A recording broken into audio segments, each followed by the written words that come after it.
सरकार या केबे मानिबेनी कि निज जिद्दी अटल रहिबे किंतु फाइनाली जना पड़ला जे धर्मेंद्र प्रधान इस्तीफा देले।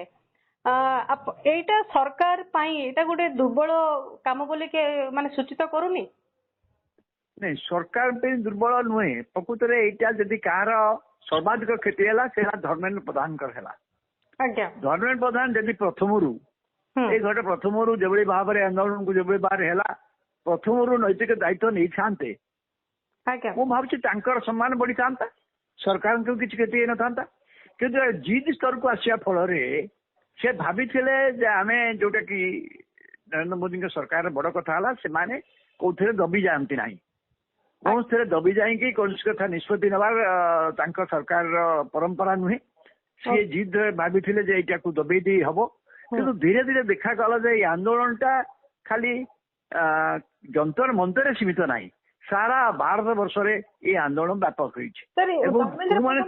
नैतिक जो कहते दायित्व थिला सेटा कौन थिला जेतेबेले प्रोटेस्ट कले नहीं देखंतु देखंतु बड़ कथा होची देखंतु आम भारत वर्ष इतिहास रे मु खाली मन पकई देउ चाहूची कि एभली गोटा घटना रे जो कि एते बड़ घटना हिगला परीक्षा हला 23 लाख पिला कथा सीबीएसई परीक्षा जाहला सेठी आपण जे मंत्री हिसाब रे गणतंत्र गोटे बड़ कथा होची अकाउंटेबिलिटी जोड़ा प्रथम देखु कॉकरोच जनता पार्टी से कथा ही कही से कथा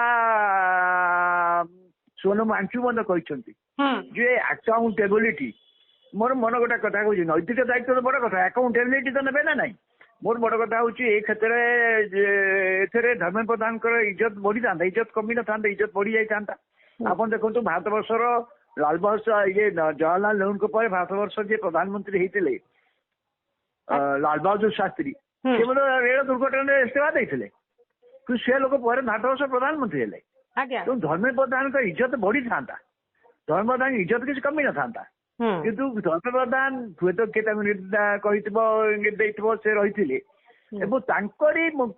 शिक्षा मंत्री काल 2021 ठू आज भितर देखिए बहु गुड़िए घटना घटी जोटा कि अनएक्सपेक्टेड आप देखुते प्रधानमंत्री जिते आ भर मुंड पुरेले भल भाव मुंड पुरेले गला परीक्षा तो जपरी है केंद्र सरकार दायित्व नहीं सेना बाहिनी साहाय्य नहीं द्वितीय परीक्षा है आप देखी भितर को से पशिले एनटीए विषय पशिले समस्त कहते एनटीए टार गोटे दुर्नीतिर गोटे मूलदुआ एवं एनटीए को जो प्रधानमंत्री अनुदान कले समस्त विदा कले ना ना कहीं विदा कले से गुरुतर भूल कर ना ना समस्त विदा कले कहीं लॉक सेकंड बैरल या विरुद्ध बराबर कहूँ जो सेंट्रलाइज एग्जामिनेशन सिस्टम करागला ये सेंट्रलाइज एग्जामिनेशन सिस्टम स्टेट मैंने करुले तेणु कौन गोटे आमर त्रुटि तो अच्छी से त्रुटिटा को निजे जदि मंत्री दायित्व नहीं था मु भावी सरकार को कोई चाप पड़ था बर्तमान कौन है ये आंदोलन टी एत रूपरेखा पड़ी सारा भारत वर्ष रे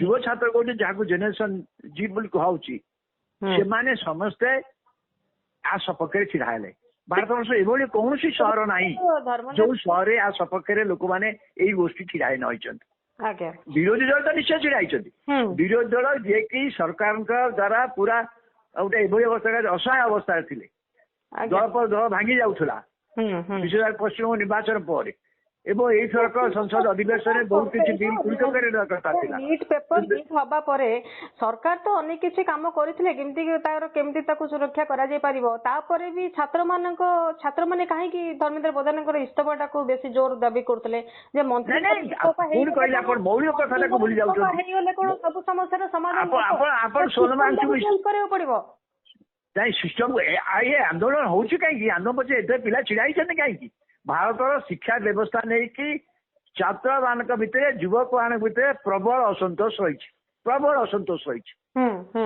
भारत वर्षर शिक्षा व्यवस्था कोचिंग इंडस्ट्री सहित लिंक होगी जो कार्य करुच्ची से समस्त आप देखते बड़ बड़ लोक मैंने जो मान विदेश में पढ़ार संबल अच्छी से भारत वर्ष पढ़ुना कहीं भारत वर्षर शिक्षा व्यवस्था नहीं प्रश्न उठू आप मत कहतु ये तो केंद्र शिक्षा मंत्री भारत वर्षर सेंट्रल यूनिवर्सिटी रे वाइस चांसलर वर्ष वर्ष देना वर्षे नुह 2 वर्ष नुह 3 वर्ष वाइस चांसलर रोना यूनिवर्सिटी रे 1/3 प्रोफेसर पोस्ट खाली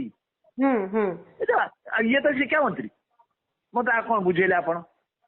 ଆଜ୍ଞା ତେଣୁ ୟାକୁ ଏବଂ ଶିକ୍ଷା ବ୍ୟବସ୍ଥା ନେଇ ଛାତ୍ର ମାନଙ୍କ ଭିତରେ ଯୁବକ ମାନଙ୍କ ଭିତରେ ପ୍ରବଳ ଅସନ୍ତୋଷ ଯେପରି ଭାବରେ ଶିକ୍ଷା ବ୍ୟବସ୍ଥା ପରିଚାଳିତ ହଉଛି। ଆପଣ ତ କରିଦେଲେ ବର୍ତ୍ତମାନ ଶିକ୍ଷା, କାରଣ ପ୍ରତ୍ୟେକ ପରିବାର କଣ ଚାହୁଁଛି, ଯୋଉ ପିଲାମାନଙ୍କୁ ପଢେଇବାରେ ବର୍ତ୍ତମାନ ସରକାର ଯେତିକି ଉଦ୍ୟମ କରୁଛନ୍ତି ପ୍ରତ୍ୟେକ ପରିବାର ଉଦ୍ୟମ କରୁଛି। ପ୍ରତ୍ୟେକ ପରିବାର ଚାହୁଁଛି ତାଙ୍କ ପିଲା ପଢନ୍ତୁ, ତାଙ୍କୁ କୋଚିଂ ଇନଷ୍ଟିଚ୍ୟୁଟ ପଢଉ, ଅମକ କର ସମକ କର କରୁଛନ୍ତି। ତା ଭିତରେ ଯଦି ଏଭଳିଆ ଗଣ୍ଡଗୋଳ ହବ, ଏଇଭଳିଆ କାର୍ଯ୍ୟ କରିବ ଏବଂ ତାଙ୍କ ଭବିଷ୍ୟତ ବିପନ୍ନ ହେଇଯିବ।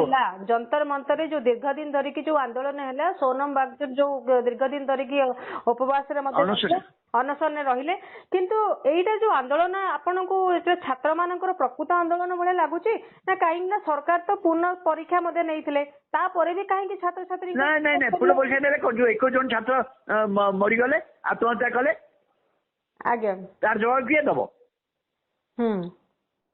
ଏବଂ ଯେତେବେଳେ ପୁନଃ ପରୀକ୍ଷା ହେଲା ଦେଖାଗଲା ଯୋଉମାନେ ଯେତେବେଳେ ପରୀକ୍ଷା ଦେଲେ ତାର 2 ଲକ୍ଷ ଛାତ୍ରଛାତ୍ରୀ ପରୀକ୍ଷା ଦେଲେ ନାହିଁ।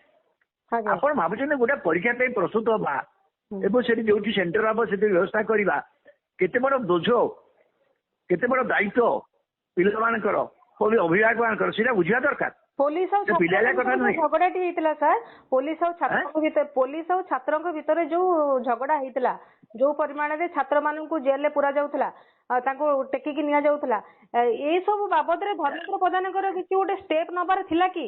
ଯେ ଛାତ୍ର ଆନ୍ଦୋଳନ ଶୁଣନ୍ତୁ, ଏଇଟା ବୋଧ ସେ ଆନ୍ଦୋଳନକୁ ଆହୁରି ବ୍ୟାପକ କରିବାର ମୁଖ୍ୟ କାରଣ ହେଇଗଲା।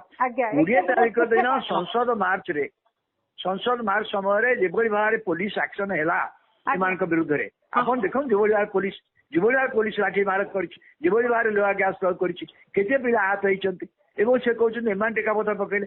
ଆପଣ କିଏ ଆଗ ବାଡେଇଲା? ଏଭଳି ଭାବରେ ଗୋଟେ ସଂସଦର ରାଇଟ୍ ଟୁ ପ୍ରୋଟେଷ୍ଟ ଅଛି ନା ନାଇଁ ଭାରତବର୍ଷ ଗଣତନ୍ତ୍ରରେ? ସେମାନେ ଯଦି ତାଙ୍କୁ ଏଭଳି ଭାବରେ କ୍ରୋଧପୂର୍ଣ୍ଣ ଭାବରେ ଯୁବକ ମାନଙ୍କ ଉପରେ ମାଡ଼ ଦେବା ଏବଂ ତାକୁ କାଲି ବିରୋଧୀ ଦଳ ନେତା ତାଙ୍କୁ ଆଣିଲେ, ସାମ୍ନାକୁ ଆଣିଲେ, ପିଲେଟ ଗନ୍ ଗୋଟେ ଅନାର ସେ ଯୋଉ ପିଲାମାନଙ୍କ ହାତରେ କିଛି ଆରମ୍ଭ ଥିଲା କି? ନିରସ୍ତ ଜନତା ଉପରେ ଲାଠି ମାଡ଼, ଲୁହା ଗ୍ୟାସ ପ୍ରୟୋଗ ସହିତ ପିଲେଟ ଗନ୍ ବ୍ୟବହାର ହବା ଯଥାର୍ଥ କି? ଏଇଟା ଛାତ୍ର ମାନଙ୍କୁ ଯୁବକ ମାନଙ୍କୁ ଆହୁରି ଇଏ କଲା। ଯୋଉଥିପାଇଁ ଦେଖନ୍ତୁ ବମ୍ବେରେ ଗୋଟେ ଝିଅ ପୋଲିସ ଗାଡି ଆଗରେ ବାଡିଟାକୁ ଧରିକି ଠିଆ ହେଲା, ତା ଆଗରେ ଦେଖିଛ। ଆପଣ ଦେଖନ୍ତୁ କୋଉ ଧରଣର ପିଲାଙ୍କ ଭିତରେ କ୍ରୋଧ ଆସିଲା। ମାରିବ ମାର କହିଲେ ମାର। ଆପଣ ପୋଲିସ ମାନେ ମଧ୍ୟ ଲଜ୍ଜିତ ଅନୁଭବ କଲେ ଯେ ଆମେ କଣ କରୁଛୁ। କିନ୍ତୁ ସାର୍ ଏଇଟାକୁ ପ୍ରଧାନମନ୍ତ୍ରୀ ବୁଝିକି ଏଇ ସେକ୍ସନ କୁ ଆପିଲ କରିବା ପାଇଁ ଇନଷ୍ଟାଗ୍ରାମରେ 2 ଥର, କାରଣ ଏଇ ସେକ୍ସନଟା ଇନଷ୍ଟାଗ୍ରାମ ସୋସିଆଲ ମିଡିଆ ଦ୍ୱାରା ସେମାନେ ମେନ୍ ଷ୍ଟ୍ରିମ୍ ମିଡିଆ ଉପରେ ନିର୍ଭର କରୁନାହାନ୍ତି। ମେନ୍ ଷ୍ଟ୍ରିମ୍ ମିଡିଆ ତାଙ୍କ ବିରୁଦ୍ଧରେ କଣ କହିଲା, ଦେଶଦ୍ରୋହୀ କହିଲା, ଚୀନରୁ ଆସି କହିଲା, ଯାହା କହିଲା ତାକୁ ସେ ଖାତିର କରିନାହାନ୍ତି। ସିଏ ଯାହା ନିର୍ଭର କରେ ପ୍ରଧାନମନ୍ତ୍ରୀ ସେଇ ମାଧ୍ୟମରେ କହିଲେ, ତାଙ୍କୁ ବନ୍ଧୁ ବୋଲି ମଧ୍ୟ କହିଲେ, ଫ୍ରେଣ୍ଡସ୍ ବୋଲି ଭାଇ ଭଉଣୀ ନ କହି ଜୀବନର ପ୍ରାଥମିକତା, ରାଷ୍ଟ୍ର ସେବା ହଉଛି ଜୀବନର ପ୍ରାଥମିକତା ବୋଲିକି ଯାହା ଧର୍ମେନ୍ଦ୍ର ପ୍ରଧାନ କହୁଛନ୍ତି। ଆଉ ସେ କହୁଛନ୍ତି ପିଲାମାନେ ତାଙ୍କର ମନ ଦେଇକି ପାଠଶାଠ ପଢନ୍ତୁ ଏବଂ ମୁଁ ବିଶ୍ୱାସ କରେ ସୁଦୃଢ ଆଉ ଦୂରଦର୍ଶୀ ଶିକ୍ଷା ବ୍ୟବସ୍ଥା କିପରି ବିକଶିତ ହବ, ଏଇ ସବୁ କଥା ବର୍ତ୍ତମାନ ଧର୍ମେନ୍ଦ୍ର ପ୍ରଧାନ କହୁଛନ୍ତି। ସେ କଣ ମାନେ ଏଇଥିରେ ପୁରା ସ୍ୱୀକାର କରିଗଲେ ଯେ ସେ ଜିନିଷଟାକୁ ପାରୁନାହାନ୍ତି ଏବଂ ସେଥିପାଇଁ ସେ ଇସ୍ତଫା କରୁଛନ୍ତି ନା ତାଙ୍କର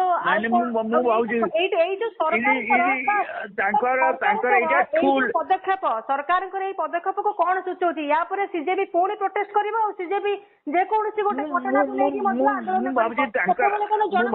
ଇସ୍ତଫା ଦେବେ କି? ନାଇଁ, ତାଙ୍କର ଇସ୍ତଫା ଫଳରେ ଏଇ ଆନ୍ଦୋଳନ ପ୍ରଥମ ପର୍ଯ୍ୟାୟ ବୋଧହୁଏ ଶେଷ ହବାକୁ ଯାଉଛି। ଆଜ୍ଞା, ଏଇ ଆନ୍ଦୋଳନ ପ୍ରଥମ, କିନ୍ତୁ ଏଇ ଆନ୍ଦୋଳନ ପୁରାପୁରି ବନ୍ଦ ହେଇଗଲା କାରଣ ଏମାନେ ଶିକ୍ଷା ବ୍ୟବସ୍ଥା ଉପରେ ମୌଳିକ ପ୍ରଶ୍ନ ଉଠେଇଛନ୍ତି ମଧ୍ୟ, ଆଉ ଅନ୍ୟାନ୍ୟ କେତେକ ବ୍ୟବସ୍ଥା ଉପରେ ପ୍ରଶ୍ନ ଉଠେଇଛନ୍ତି। ତେଣୁ ସେ କଥା ରହିଛି, କିନ୍ତୁ ବର୍ତ୍ତମାନ ପାଇଁ ଏମାନଙ୍କ ଯୋଉ ମୌଳିକ ଦାବି ଥିଲା, ଯୋଉ 2ଟା କଥା ଥିଲା, ତା ଭିତରୁ 2ଟା କଥା କରିବା ପାଇଁ ସରକାର ରାଜି ହେଇଛନ୍ତି। ବର୍ତ୍ତମାନ ଆଜି ଧର୍ମେନ୍ଦ୍ର ପ୍ରଧାନଙ୍କ ଇସ୍ତଫା ହେଲା, ମୁଁ ଭାବୁଛି ଏ ପ୍ରଥମ ପର୍ଯ୍ୟାୟ ଆନ୍ଦୋଳନ ବର୍ତ୍ତମାନ ପରିସମାପ୍ତି ଘଟିବ। ଯାହା ପରେ ଆନ୍ଦୋଳନ ହବ, ବର୍ତ୍ତମାନ ଯୋଉ ମାଡ଼ ହେଇଛି ସୁପ୍ରିମକୋର୍ଟରେ, ଆଉପରେ ସୋମବାର ଦିନ ଶୁଣାଣି ବି ହବ। ଏଇ ଯୋଉ କ୍ରୋଧପୂର୍ଣ୍ଣ ଆଚରଣ ହେଇଛି, ଏଭଳି ଭାବରେ ଆକ୍ରମଣ ପୋଲିସ କରିପାରିବ କି, ଏବଂ ଆପଣଙ୍କର ଆଲୋଚନା ହବ। ପିଲେଟ ଗନ୍ ବ୍ୟବହାର କରିପାରିବେ କି, ପରେ ଆଲୋଚନା ହବ। ପାର୍ଲାମେଣ୍ଟରେ ପରେ ଆଲୋଚନା ହବ। ତ ଏଇ ସବୁ ଘଟଣା ଭିତରେ ବିରୋଧୀ ଦଳ ତାପରେ ଯାହା କରିବା କଥା କରିବେ, କିନ୍ତୁ ଏଇ ଯୋଉ ଆନ୍ଦୋଳନକାରୀ ମାନଙ୍କ ପ୍ରଥମ ପର୍ଯ୍ୟାୟ ଶେଷ ହେଇଛି ବୋଲି ଭାବୁଛି। ପେପର ଲିକ୍ ହବନି ସାର୍, ଧର୍ମେନ୍ଦ୍ର ପ୍ରଧାନଙ୍କର ଇସ୍ତଫା ପରେ ଆଉ ଯେ ପେପର ଲିକ୍ ହବନି ସେଟାକୁ କିଏ ଗ୍ୟାରେଣ୍ଟି ଦେଇପାରିବ? କେହି କହୁନାହାନ୍ତି ପେପର ଲିକ୍ ହବନି ବୋଲି, କିନ୍ତୁ ଏଇ ଯୋଉ ଆକାଉଣ୍ଟେବିଲିଟି ଫିକ୍ସ ହେଲା ଏତେ ଦ୍ୱାରା ଭୟ ସୃଷ୍ଟି ହବ ନା ନାଇଁ? କିନ୍ତୁ ଆକାଉଣ୍ଟେବିଲିଟି ପରେ ବି ଯିଏ ରହିବ ଦାୟିତ୍ୱରେ ଆକାଉଣ୍ଟେବିଲିଟି ଫିକ୍ସ ହେଲା ଭୟ ହବ ନା ନାଇଁ? ଅନ୍ୟ ମନ୍ତ୍ରୀ ମାନେ ଭୟ କରୁଛନ୍ତି କି କରିଦେଇ ଦଉଥିଲେ କାହିଁକି? କାଲି ଯଦି ଆଜି ତାଙ୍କର ଇସ୍ତଫା ହେଲା କାଲି ରେଲୱେ ମିନିଷ୍ଟରଙ୍କ ଇସ୍ତଫା ଦାବି କରାଯିବ, କାରଣ ବହୁତ ସଂଖ୍ୟା ଲୋକ ମରିଛନ୍ତି ବାଲେଶ୍ୱର, ସେତେ ପର୍ଯ୍ୟନ୍ତ ଆକାଉଣ୍ଟେବିଲିଟି ଆସିବ। କିନ୍ତୁ ଏଇ ଧରଣର ଯେହେତୁ ଏଇ ଯୁବଗୋଷ୍ଠୀ ଛାତ୍ରମାନେ ଯୋଉ ଜେନେରେସନ ଜି ଯିବାକୁ କୁହାଯାଉଛି, ଯୋଉମାନଙ୍କ ବୟସ 30 ବର୍ଷରୁ କମ, ସେ ଶ୍ରେଣୀଟା ଯେତେବେଳେ ଏକଜୁଟ ହେଇଗଲେ ତାଙ୍କ ଭିତରେ ଦଳ ଯେତେ ଜାତି ଫାତି କିଛି ନାହିଁ, ସମସ୍ତେ ଏକଜୁଟ ହେଇଗଲେ ନା ଏଇ ଯାହା ବ୍ୟବସ୍ଥା ଚାଲିଛି ଭୁଲ, ଏଇ ବ୍ୟବସ୍ଥା ଦ୍ୱାରା ଦେଶର ବିକାଶ ହେଇପାରିବ ନାହିଁ। ରାସ୍ତାକୁ ଆନ୍ଦୋଳନକୁ ବର୍ତ୍ତମାନ ଓହ୍ଲେଇ ପଡିଛନ୍ତି। ଏଇଟା ଗୋଟେ ଆପଣଙ୍କୁ ଗୋଟେ ଲାଗୁନି କି ବିଜେପି କୁ ଟକ୍କର ଦେଲା ଭଳିଆ ଆଉ ଗୋଟେ ପାର୍ଟି ବୋତନ ଆସିଗଲେଣି ସିଜେପି? ନାଇଁ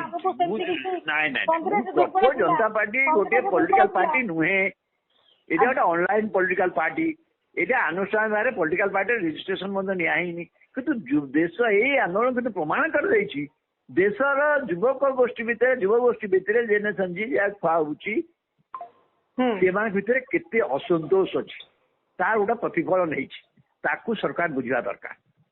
ସେମାନେ ଭାବୁଛନ୍ତି ଆମର ସବୁକିଛି ଠିକ ଅଛି, ହିନ୍ଦୁ ମୁସଲମାନ ଜାତୀୟତା ପାକିସ୍ତାନ କହିକି ଆମେ ସମସ୍ତେ ସବୁ ସମସ୍ୟାକୁ ସବୁ ପ୍ରସଙ୍ଗ ଗୁଡ଼ିକୁ ଦବେଇ ଦେଇ ପାରିବୁ, ତା ନୁହେଁ। ଏଇ ଶ୍ରେଣୀ ତା ଉପରେ ସାର୍ ନୂଆ ଶିକ୍ଷା ମନ୍ତ୍ରୀ ପୁଣି ଯିଏ ଆସିବେ ସିଏ ଏମିତି କଣ କରିବେ ଯାହା ଫଳରେ କି ଛାତ୍ରମାନେ ଆଉ ସେ ସମସ୍ୟାର ସମ୍ମୁଖୀନ ହେବେନି? ଏବଂ ମୁଁ କହିଲି ଏ ଆନ୍ଦୋଳନ ବ୍ୟବସ୍ଥା ବିରୁଦ୍ଧରେ ଆପଣ ବୋଧେ ଏ ସଂକ୍ରାନ୍ତରେ ଶିକ୍ଷା ବ୍ୟବସ୍ଥାରେ କଣ ପରିବର୍ତ୍ତନ ହବା ଦରକାର ସେ ସଂକ୍ରାନ୍ତରେ ସୋନମ ୱାଙ୍ଗଚୁକଙ୍କ ପତ୍ନୀ ଗୀତାଞ୍ଜଳି ଗୋଟେ ଲେଖା ଲେଖିଛନ୍ତି, ଯୋଉଟା ପ୍ରକାଶିତ ହେଇଛି ହିନ୍ଦୁରେ।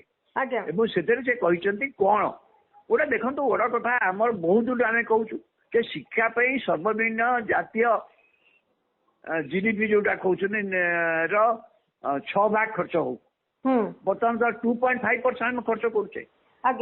ମୁଁ କହିଲି ସେଇ ହିସାବରେ ଭାଇସ୍ ଚାନ୍ସେଲର ନାହାନ୍ତି, ସେଇ ହିସାବରେ ୟୁନିଭର୍ସିଟି ନାହାନ୍ତି, IIT ସେଣ୍ଟ୍ରାଲ ୟୁନିଭର୍ସିଟିରେ ପ୍ରଫେସର ନାହାନ୍ତି, ଓଡ଼ିଶା ୟୁନିଭର୍ସିଟି କଲେଜ ମାନଙ୍କରେ ଅଧା ପ୍ରଫେସର ନାହାନ୍ତି। ସ୍କୁଲ ଆମେ କରୁଛୁ ଜଣେ ଶିକ୍ଷକ 500 ସ୍କୁଲ ଅଛି ଯୋଉଠି ଜଣେ ଶିକ୍ଷକ। ଏଇ ଯୋଉ ଅବ୍ୟବସ୍ଥା ଅଛି କାହିଁକି ଅଛି? ରିସୋର୍ସ ନାହିଁ କାହିଁକି ଅଛି? ଆମ ଯୁବଗୋଷ୍ଠୀ ବାହାରକୁ ଯିବାକୁ ଚାହୁଁଛନ୍ତି, ଏଠି ସ୍କୋପ ଫର ରିସର୍ଚ୍ଚ ଇନୋଭେସନ ରହୁନି, କାରଣ ଆମେ ଖର୍ଚ୍ଚ କରିବୁନି।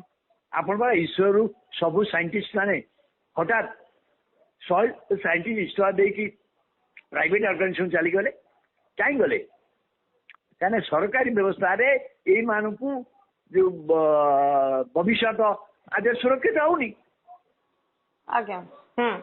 ତେଣୁ ଏଇ ଯୁବଗୋଷ୍ଠୀ ଏଇଟା ଅନୁଭବ କରୁଛନ୍ତି, ଯୁବଗୋଷ୍ଠୀ ଚାହୁଁଛନ୍ତି ଯେ ଏଇଆ ଯଦି ନ ହବ ତାହେଲେ ଦେଶର ବିକାଶ କଣ ହବ? ସାର୍ ବାରମ୍ବାର ନିଟ୍ ପେପର ଯୋଉ ଲିକ୍ ହେଲା ସେଟା ନିଶ୍ଚିତ ଭାବରେ ସୂଚେଇଲା ଯେ ଧର୍ମେନ୍ଦ୍ର ପ୍ରଧାନ କ୍ୟାପେବଲ ନୁହନ୍ତି। ସେ ଗୋଟେ ପରେ ଯେତେବେଳେ ଗୋଟିଏ ଥର ଜିନିଷ ଲିକ୍ ହେଲା ତାପରେ ସେ ଚାହିଁଥିଲେ ତାର ଆଉ କିଛି ଦୃଢ ପଦକ୍ଷେପ ନେଇ ପାରିଥାନ୍ତେ। ବର୍ତ୍ତମାନ ଯେମିତି କଲେ 1 କୋଟି ଟଙ୍କା ପିଲାଙ୍କୁ ଦିଆଯିବ, ସେତେବେଳେ ଯେତେବେଳେ ସେଇ ଛାତ୍ର ମାନଙ୍କର କଥା ଯଦି ବୁଝିଥାନ୍ତେ କି ତାଙ୍କର ପରିବାରକୁ ଯଦି ସାହାଯ୍ୟ କରିଥାନ୍ତେ କିମ୍ବା ତାଙ୍କ କଥା ଯଦି 1-to-1 ଡିସ୍କସନ କରିଥାନ୍ତେ ତାହେଲେ ମତେ ଲାଗୁଛି ସାର୍ ଏଇ ଯୋଉ ସିଜେପି ଆନ୍ଦୋଳନଟା ବୋଧେ ହେଇନଥାନ୍ତା। ଏକଦମ ବିଲକୁଲ ମୁଁ କହୁଛି ସମ୍ବେଦନଶୀଳତା ନଥିଲା, ଅହଙ୍କାର। ମୁଁ ତ ଧର୍ମପ୍ରଧାନଙ୍କ ଇସ୍ତଫାରେ ମୁଁ ଦୁଃଖିତ। କାହିଁକି? ଓଡିଶାର ଲୋକ ହିସାବରେ ସେ ଓଡିଶାର ନେତା, ଆଉ ଆମେ ଅନେକ ଲୋକ ଓଡିଶାରେ ଗର୍ବ କରୁଥିଲେ ଯେ ଓଡିଶାର ସର୍ବାଧିକ କାଳ କେନ୍ଦ୍ର ମନ୍ତ୍ରିମଣ୍ଡଳରେ ମନ୍ତ୍ରୀ ହେଇଥିବା ବ୍ୟକ୍ତି ହେଲେ ଧର୍ମେନ୍ଦ୍ର ପ୍ରଧାନ। କିନ୍ତୁ ତାଙ୍କର ଏଭଳି ଭାବରେ ଅବସ୍ଥା ହବ, ସେ ଏଭଳି ଭାବରେ ନିଜ ସାରା ଭାରତବର୍ଷରେ କଣ କହୁଛନ୍ତି? ଆପଣ ଅନଲାଇନ ପୋଷ୍ଟିଂ ଦେଖୁଛନ୍ତି, ଅନଲାଇନ ଭୋଟିଂ ମଧ୍ୟ ହଉଛି। ଦି ୱର୍ଷ୍ଟ ଏଡୁକେସନ ମିନିଷ୍ଟର ଏଭର ବୋଲି ତାଙ୍କୁ ଭୋଟିଂ ରେ ଆସୁଛି। କାହିଁକି ଆସୁଛି? ଆମକୁ ଲାଜ ଲାଗୁନି କଣ ସେଥିପାଇଁ?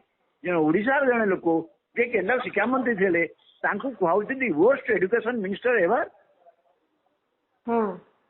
ଆମକୁ କଣ ବୁଦ୍ଧି ଲାଗୁଛି? ବହୁତ ବହୁତ ଧନ୍ୟବାଦ ସାର୍।